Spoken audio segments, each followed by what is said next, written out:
Hey guys, how's it going? Welcome back to another reaction video. My name's OwenAlec and on this channel I do everything drum related, but I've also started doing some media based stuff as well as reaction videos because they're just basically a lot of fun. So today we're reacting to Gavin Harrison playing The Sound of Music. Now I'm not too sure whether or not that's supposed to be just music or if it's pronounced slightly differently, but please do let me know in the comment sections below. This is a heavily requested song by a couple of different people, but none more so than the handle 2 and a Hater. So this one's for you guys. Just to quickly mention that I'm not looking at this from a technical perspective because I've said before I'm not a technical drummer. I just kind of listen to it to see how it flows with the rest of the music and just from a regular drummer's perspective see how it sounds. Also I'll be making notes on my pad as I always do so we can go back and revisit some sections later on if we need to. Okay, let's jump into it.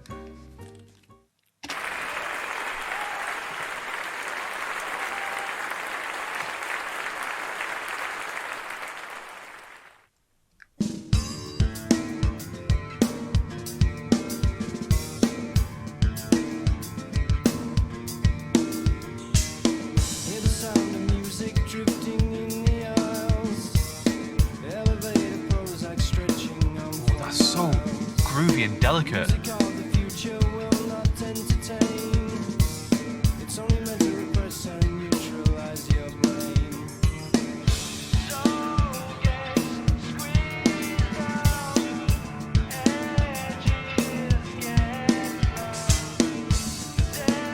Really makes you want to kind of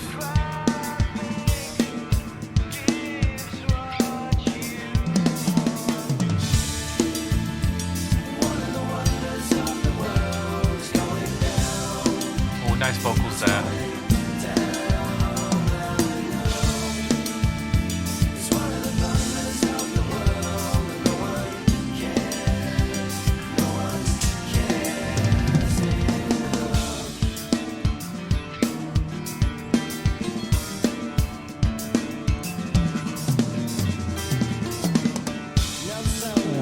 That was lovely.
Crowd loving this.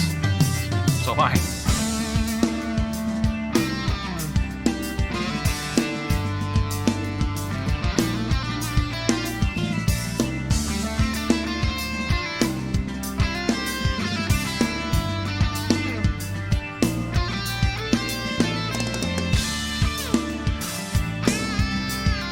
Like everything that he's hitting is very intentional.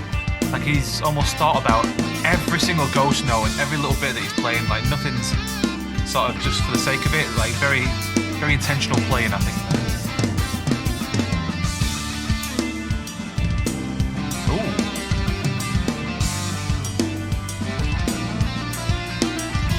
Nice little quick footwork there.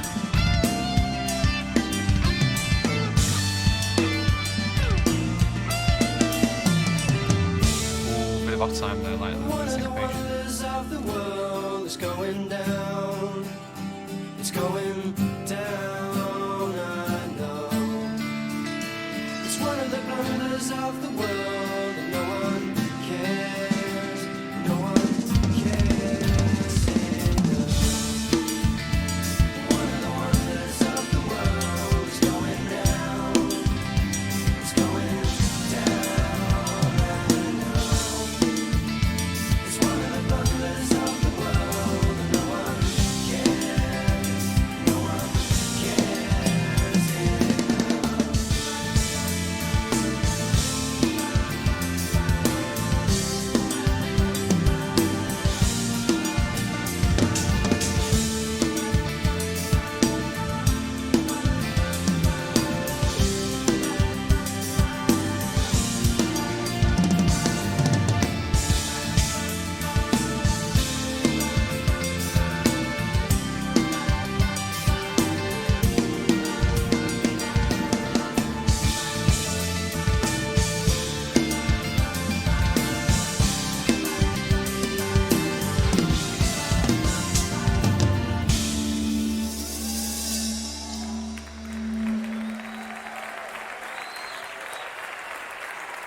Thank you very much. You're too kind already. I'm going to play some tracks from my record I made with a guy called 05 Rick. I met this guy on MySpace one day. He requested to be my friend, and I'm a bit cagey about making man friends on the internet. Aren't we all? If you know what I mean. So I got together with this guy. I really liked what he wrote. He's a drummer, he's a bass player. He sings, he's a multi-talented guy, and we got on really great. So we wrote some tracks together, and I'm going to play a couple of them tonight. This one's called Centered. I figured it'd end there. If I could just be 5% as good as that, I'd be happy, man. The groove and feel in that was so intoxicating. I could have just listened to that on loop. I mean, that I'm assuming it's like a 7/8 kind of groove that he's doing there. You could also argue it was like a bar of 8 and 6, the way it was phrased, but then the kick was coming back on for the 1 was on the, was after the 7, if that makes sense. I don't know. It's a very nice groove, very well executed, and as I said before, very intentional. Oh God, she's all over me now. Very intentional. So very, very impressive. I have heard of Gavin Harrison before. I've heard some of his bits of stuff that he's done on Drumeo. I'm not so much familiar with the bands that he's done and his work with them, more so just when I've seen little bits of drum solos or something like that before, you know, and I think kind of actually sitting down and listening to one of his songs has been a little bit more eye-opening, and just his flow, his rhythm, his timing, his feel, his groove, however you want to kind of summarize all that, that was exceptional. Really, really exceptional, and I definitely need to listen to a little bit more of Porcupine Tree as well as Pineapple Thief.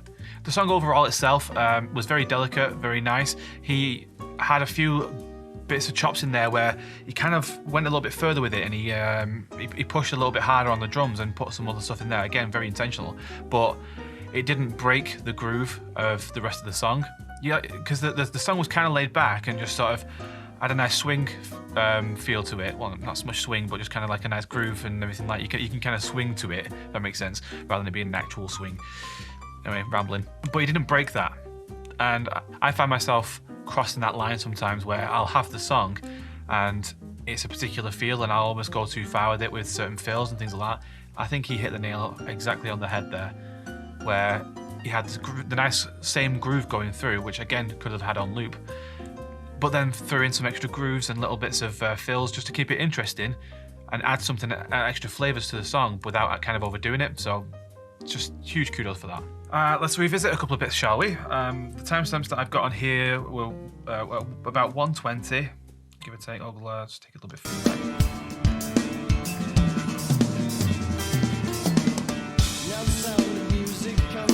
See, that fill straight away, not something you'd hear in a regular song.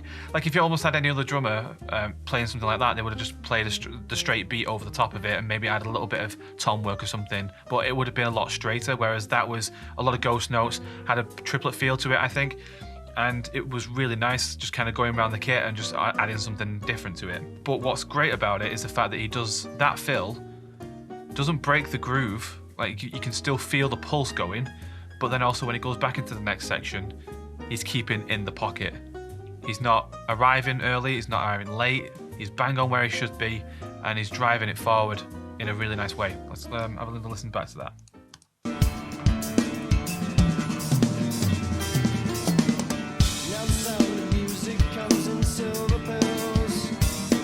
To have that much precision, that is just brilliant. Really, you can tell he's worked his timing and just trying to.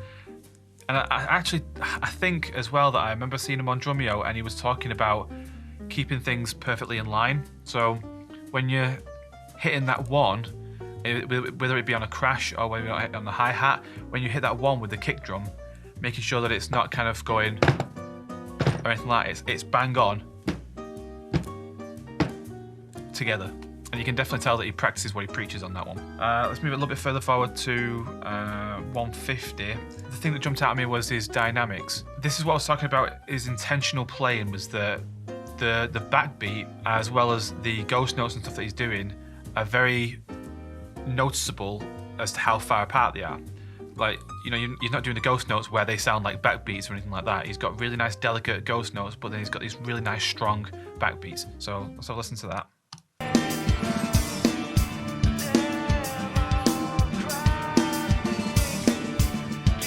Same with that roll that he's doing before he goes into the next bar. That roll, it's so easy to overdo it and try and get a little bit extra volume out of it.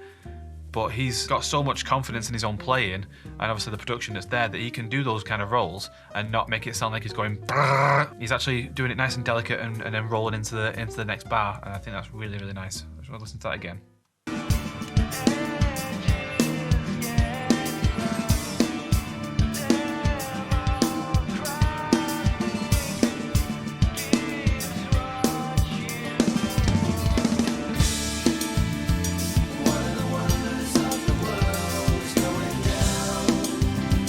Just as an extra, that work that he's doing on the Bell of the Ride, that's really nice and sweet, and just adds a lovely driving but still kind of jazzy kind of groove to the what he's playing there. And with it being such a nice smooth chorus, adding something like a full-on crash in there, you know, like if you were riding the Crash or something like that, that'd overdo it.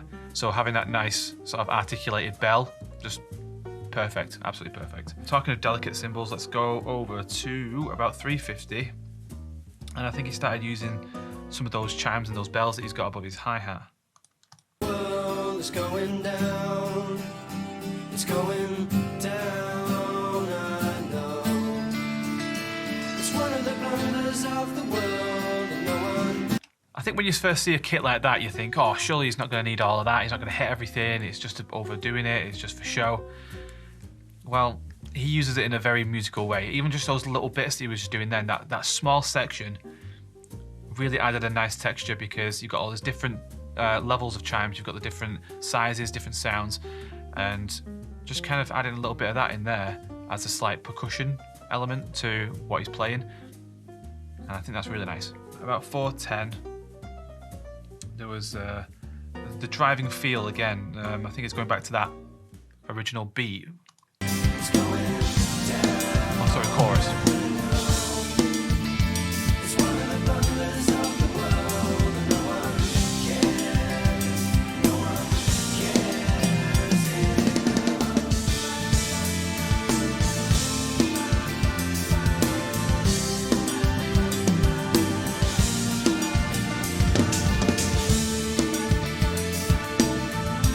Nice lovely flams in there.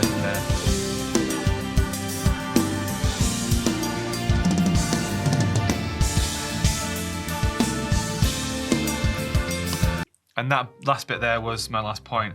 It was talking about doing the fills going into the next bar. Now, typically when you do a fill, you will always land on the one of the next bar. So whatever fill you do, no matter what it is, you tend to end up with that last note, that last hit being the one of the next bar.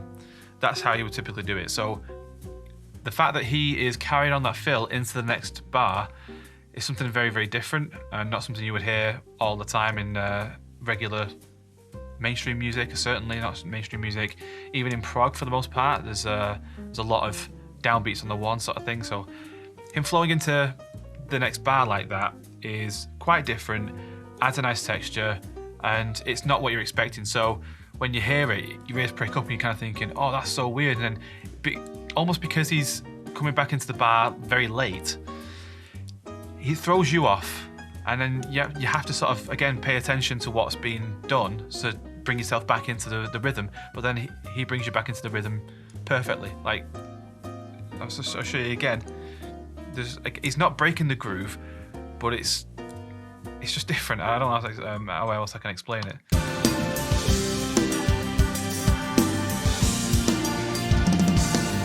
One.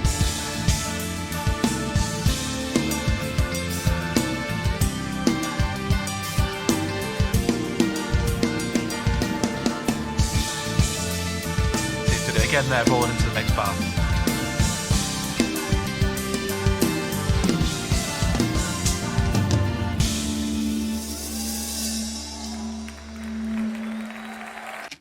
Lovely, lovely song. Lovely playing. Yeah, I could quite happily just easily listen to that just forever. That was really nice. I have to definitely check out a bit more of that stuff. So thank you to Two and a Hater for recommending that one. And a couple of other people did mention it as well. So yeah, thank you very much for that. That's it for this video. If you have any suggestions as to what I should react to next, please do let me know in the comment sections below. Any other drummers that either not so mainstream, that don't get as much recognition, or some famous drummers that you want me to check out as well that I may not have heard of before, please do let me know in the comments. I will see you in the next video. Bye guys.